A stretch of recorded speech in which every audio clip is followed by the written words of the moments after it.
Bonjour mes chéris, Marie-Josée Saint-Laurent, notaire pas ordinaire. Si je vous dis aide médicale à mourir, ça vous inquiète, ça vous fait peur, ça vous stresse? Je vous invite à regarder la petite vidéo qui suit et toutes vos appréhensions disparaîtront comme par magie. Et si vous aimez ma vidéo, je vous invite à l'aimer pour vrai, à la commenter si ça vous tente, à la partager. Et si vous voulez recevoir mes autres vidéos en primeur, je vous invite à vous abonner. Bonjour mes chéris, Marie-Josée Saint-Laurent, notaire pas ordinaire. Cette semaine, le sujet, ce sont les directives médicales anticipées, communément appelées l'aide médicale à mourir. Je vous demandais en début de semaine combien êtes-vous prête à payer pour ce genre de document-là.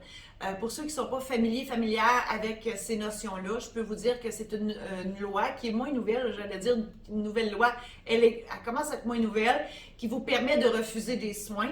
En fait, il y a juste vous qui pouvez refuser des soins. Cette loi-là vous permet de refuser la réanimation cardio-respiratoire, la ventilation assistée, la dialyse, l'alimentation artificielle ou forcée et l'hydratation artificielle ou forcée. Le médecin est obligé de vous écouter, c'est ça la beauté de cette loi-là, c'est la nouveauté. Donc le médecin, il n'a pas le choix de vous écouter. Comment ça fonctionne? Bien évidemment, ça ne s'applique pas n'importe quand. Vous devez être en fin de vie, en état irréversible. C'est le médecin qui juge de votre état. Donc, si le médecin est sûr à 200% que vous êtes en fin de vie, donc vous achevez, on ne sait juste pas quand ça va se passer, et que vous n'avez plus de qualité de vie et que votre état est irréversible, c'est que vous n'en reviendrez pas.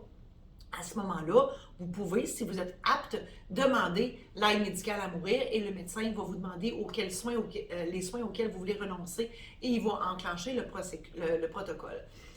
Là où moi j'interviens, c'est le notaire, c'est si vous êtes inapte.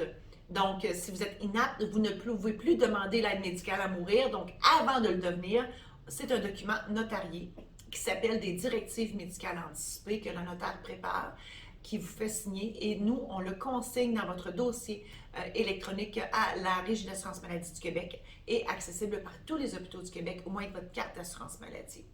Donc, c'est ce processus-là qui est possible de faire. Oui, il y a un processus qui peut se faire directement avec votre médecin, mais le document, on n'est pas certain qu'il va se ramasser dans votre dossier électronique. Il va être certainement dans votre dossier physique, votre dossier papier, mais il est contestable parce qu'il n'est pas notarié et on est loin d'être sûr qu'il sera accessible par tous les hôpitaux du Québec.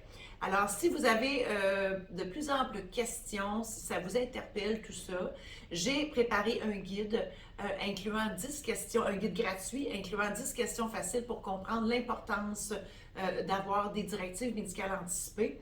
Mais on comprend que je ne vous pousse pas à faire ça. C'est vraiment un choix personnel. Si vous vous interrogez sur tout ça, vous voulez en savoir plus, je vous invite à consulter mon site Internet.